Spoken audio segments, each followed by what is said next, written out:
previous video, we talked about chemical equations, right? Now in this video, we are going to be discussing about atomic structure. And this topic of atomic structure is a very important topic in chemistry, because most of the time chemistry is better understood when we understand the structure of the atom and subatomic particles.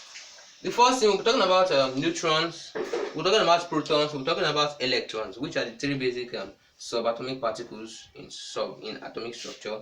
Then we'll also talk about Rutherford's experiment in 1906.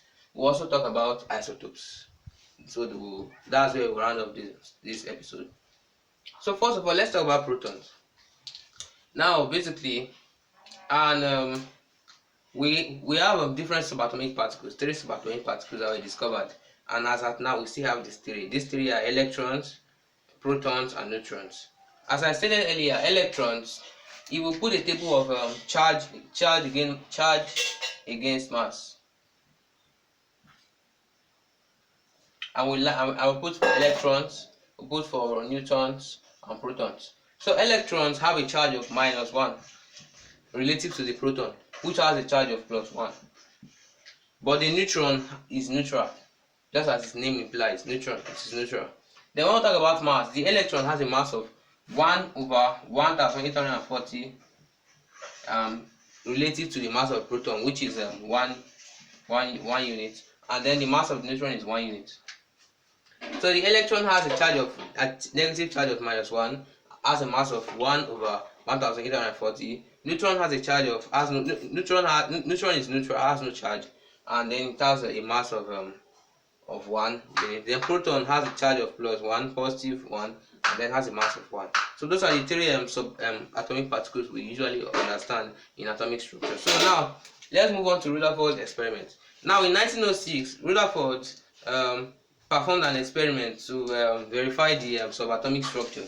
Here he used a lead block, and then inside that block there is a particle, and that particle is radiating alpha rays.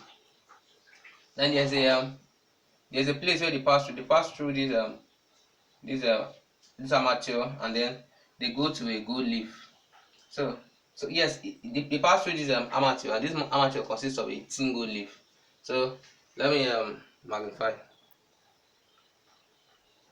So basically, when the alpha particles strike the gold leaf, some of them pass through, and some of them exhibit behaviors that are unpredicted. So now basically, this is the lead block.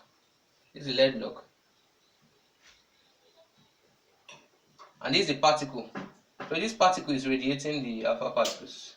And then this is the gold leaf. The alpha particles are impinged on a gold leaf. Or rather, this is the gold leaf and this is the screen. This is the screen at the end of the day. So now Rutherford observed that most of the particles, they pass through the gold leaf unmodified. So they did not change their direction when they're passing through the gold leaf. But some others, they were deflected at varying angles. Some were deflected up to 90 degrees. So Rutherford now concluded that because of this, because it's just like shooting a 37 centimeter shell at a tiny massive tissue of paper, tissue paper. So he compared it that it's literally impossible except if his deductions are true, and he set up 3 deductions for this. So his first deduction was that for there to be a deflection of the parts of some of these alpha particles when they hit the gold leaf, because the gold leaf consists of atoms too, and those atoms, that alpha particle were supposed to pass through. But if they were deflected, that means that gold leaf has atoms which consist of a massive center. So, and that massive center is known to us today as the nucleus. And he also predicted that that center occupies a very small space. It occupies a very small space, and that is true because from today's evidences, the nucleus is very dense. It occupies a small space, and it is positive. It's positively charged. So those are the 3 deductions and 3 evidences from Rutherford's experiments. You can check that. You can Google that. You have to know more about that. But let's move on. Let's move on to the last part of this video, which is isotopes. So an isotope, basically, in previous video I I gave a snippet on what isotopes really are. But isotopes, they are actually different forms of the same atom of the same element. So isotopes are forms of an element that have different neutron content. That means they have different neutron numbers. So that means the number of neutrons in the isotope will be different, but they have the same proton and electron number. For example, an example of isotope is 3517 chlorine and 3717 chlorine. So this first isotope of chlorine has a mass of 35, and it has 2 neutrons less than 3717 chlorine. So they only define their neutron content and they have the same chemical properties. That's isotopes. Then let me give you a summary of what we've talked about today. We've talked about electrons. Electrons are basically negatively charged and they have a mass of 1/1840. We'll talk about neutrons. Neutrons have no charge, they are neutral and they have a mass of 1.